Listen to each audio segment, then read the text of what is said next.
Sementara itu, Badan Pengawas Obat dan Makanan atau BPOM meresmikan vaksin Sinopharm sebagai dosis ketiga atau penguat heterolog. Sebelumnya vaksin Sinopharm baru bisa dipakai secara homolog atau sama dengan vaksin dosis pertama dan kedua. Dan untuk lebih jauh kita akan membahasnya dengan juru bicara vaksin COVID-19 Kemenkes Siti Nadia Tirmizi. Selamat sore Ibu. Selamat sore, apa kabar? Sehat Ibu, apa kabar? Iya, Mbak Desi dan Mas Nudian, apa kabar? Sehat-sehat ya? Iya Ibu, Bu Siti Nadia, ini ada kabar baik dari Badan POM bahwa Sinopharm sudah diizinkan untuk digunakan sebagai vaksinasi booster. Bagaimana mekanismenya Bu? Apakah tetap untuk sesuai dengan apa bisa disilang atau bagaimana Bu? Iya, jadi kita sebenarnya sudah memberikan surat edaran ya tentang penggunaan vaksin Sinopharm ini ya. Artinya kita tahu bahwa vaksin ini selain yang sudah pernah dikeluarkan oleh Badan POM bahwa vaksin Sinopharm itu digunakan sebagai booster dosis ketiga untuk primernya vaksin Sinopharm yang dosis 1 dan dosis kedua. Nah, saat ini Sinopharm juga sudah bisa kita gunakan untuk primernya yang menggunakan vaksin Sinovac ya. Karena kita tahu bahwa vaksin Sinovac itu kan kita fokuskan ya untuk tentunya untuk anak pada usia 6 sampai 11 tahun. Karena sampai saat ini anak usia 6 sampai 11 tahun itu hanya bisa mendapatkan vaksin Sinovac saja. Jadi karena keterbatasan vaksin ya tentunya kita akan terjaga jangan sampai vaksin untuk anak usia 6-11 tahun tadi tidak tersedia. Ya. Kemudian apakah vaksin Sinopharm ini bisa digunakan atau bisa diberikan kepada selain Sinovac Bu untuk dosis ketiganya? Ya, selain Sinovac tentunya Sinopharm sendiri ya sampai saat ini. Sementara kalau vaksin pertama, kedua AstraZeneca atau kemudian Johnson & Johnson ataupun vaksin lainnya itu sesuai dengan pedoman kita itu bisa menggunakan vaksin lain ya. Tapi khusus untuk Sinopharm hanya untuk Sinovac maupun vaksin homolog daripada Sinopharm itu sendiri. Jadi kalau sementara ini kita tahu kalau untuk Sinovac itu kan bisa AstraZeneca, Pfizer, Moderna, dan saat ini ditambahkan Sinopharm. Sementara kalau vaksin AstraZeneca, Pfizer, Moderna, Johnson & Johnson itu tetap menggunakan vaksin yang ada yaitu Moderna, Pfizer, dan AstraZeneca. Tetapi Sinopharm hanya untuk yang primernya Sinovac dan Sinopharm saja. Bu, kalau misalnya kalau kita booster kan biasanya dosisnya itu kan separuh daripada dosis yang seharusnya. Kalau Sinopharm ini dosisnya satu atau separuh juga, Bu? Kalau Sinopharm ini harus dosis full dosis, artinya dosis penuh ya, bukan setengah dosis ya, seperti yang kita berikan misalnya pada Moderna, Pfizer ya. Pada penerima primer Sinovac itu kan AstraZeneca maupun Pfizer itu diberikan separuh dosis. Hanya untuk Moderna pada yang mendapatkan Sinovac dosis pertama keduanya maka itu mendapatkan dosis full. Berarti tapi kalau untuk anak-anak nggak boleh nih Bu ya, hanya untuk yang di atas 18 tahun aja ya Bu ya? Ya, kalau sampai saat ini kita tahu bahwa vaksinasi booster untuk dewasa berusia di atas 18 tahun. Karena memang sampai saat ini booster untuk anak-anak pertama ya belum cukup kajian-kajian tentang pentingnya vaksinasi booster pada anak-anak. Jadi dari sisi keamanan, dari sisi tentunya jenis vaksinnya kita masih tunggu ya informasi-informasi ilmiah lainnya. Yang kedua adalah WHO sendiri belum merekomendasikan untuk pemberian vaksinasi di bawah usia 18 tahun. Bu, tadi kan ada berita dari Bangkalan Madura ada 15.000 vaksin yang sudah memasuki masa kadaluarsa. Nah, kalau sepengetahuan Ibu masih adakah di daerah-daerah lain yang maksudnya yang vaksinnya sudah kadaluarsa?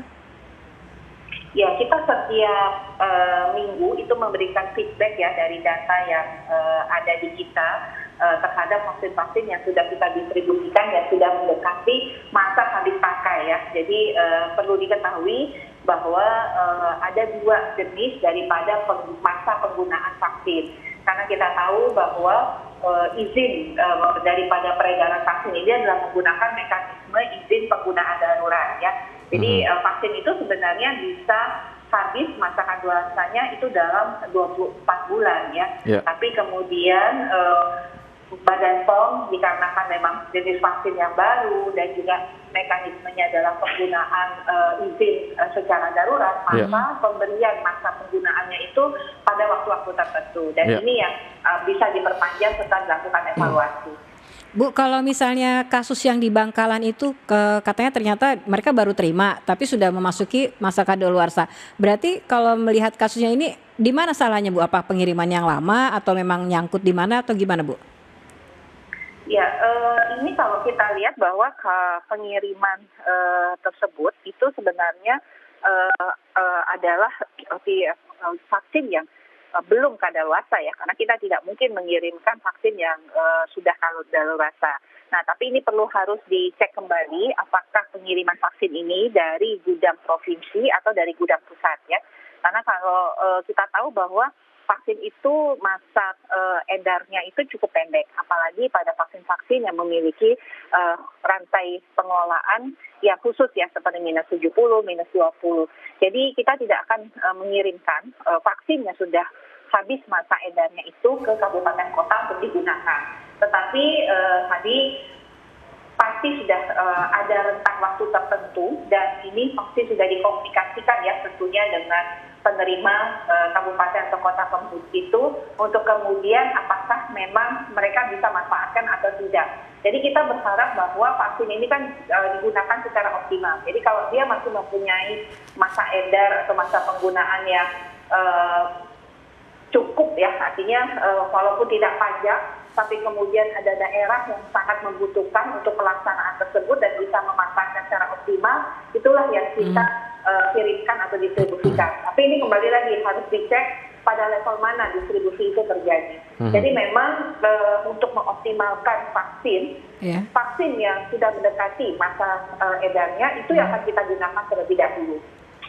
Baik Bu, kalau kita lihat nih ternyata di beberapa daerah itu jangankan booster, mau vaksin pertama aja masih ada beberapa masyarakat yang masih menolak untuk vaksin. Nah, sampai sejauh ini penanganannya bagaimana tuh Bu ya?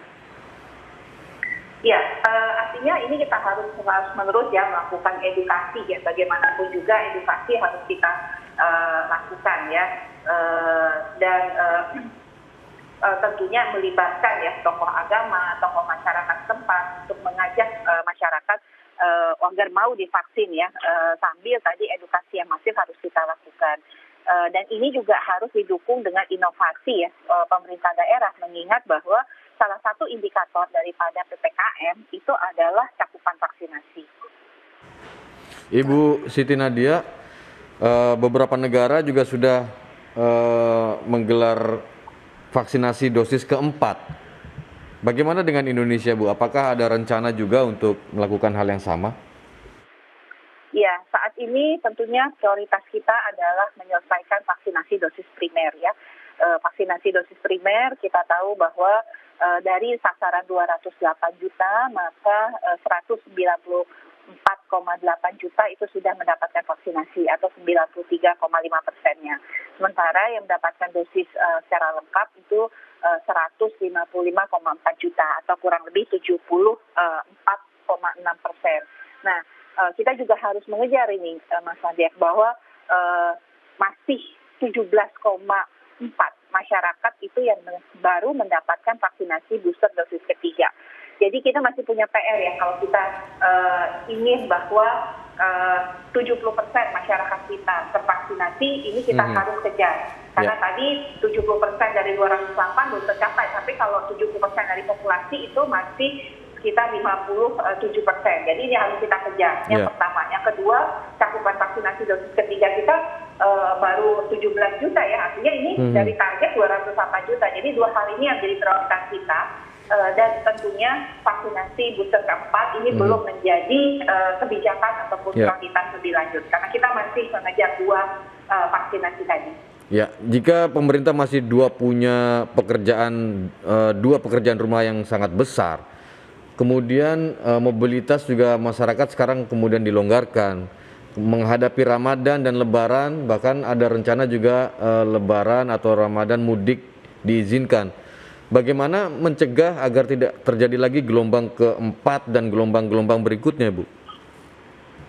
Iya, kita tahu bahwa ada beberapa hal ya yang mempengaruhi terjadinya potensi peningkatan kasus. Yang pertama adalah mobilitas ya, dan prokes yang tentunya longgar. Yang kedua adalah cakupan vaksinasi yang tentunya akan mempengaruhi, dan yang ketiga adanya varian baru. Nah, tetapi kita sudah tahu bahwa belajar dari tentunya gelombang ketiga pada saat Omikron dengan cakupan vaksinasi yang tinggi itu akan tentunya menekan tingkat kesakitan yang parah ataupun kematian. Jadi ini penting yang untuk kita lakukan. Orang bisa positif tapi gejalanya sangat ringan atau bahkan tidak bergejala. Jadi yang pertama adalah kita harus mempercepat vaksinasi pencapaian dosis primer dan juga vaksinasi booster. Ya kan? Karena booster itu akan menambah proteksi kita lagi, meningkatkan titer antibody, termasuk kalau nanti ada potensi-potensi varian baru. Ya. Nah, jadi ini tentunya yang harus kita seimbangkan. Di samping itu tentunya kita tahu pelonggaran aktivitas masyarakat kan sudah mulai dilakukan ya. Tetapi harus ingat bahwa menggunakan masker di tempat-tempat publik itu masih menjadi syarat. Walaupun beberapa pelonggaran jaga jarak sudah dilakukan ya, seperti misalnya sholat di tempat masjid itu kan sudah tidak wajib menggunakan jaga jarak. Tapi ingat bahwa masyarakat harus tetap menggunakan masker sesuai dengan standar.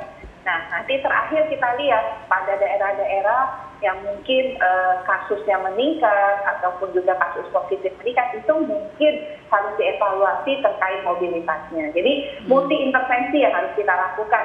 Seperti itu Mas Rudian. Baik Bu, Ibu Siti Nadia Tarmizi, terima kasih banyak atas keterangannya hari ini. Selamat siang Bu dan sehat selalu. Sehat selalu, terima kasih Mbak Desi, Mas Nurdia. Terima kasih Sama-sama, Bu. Bu.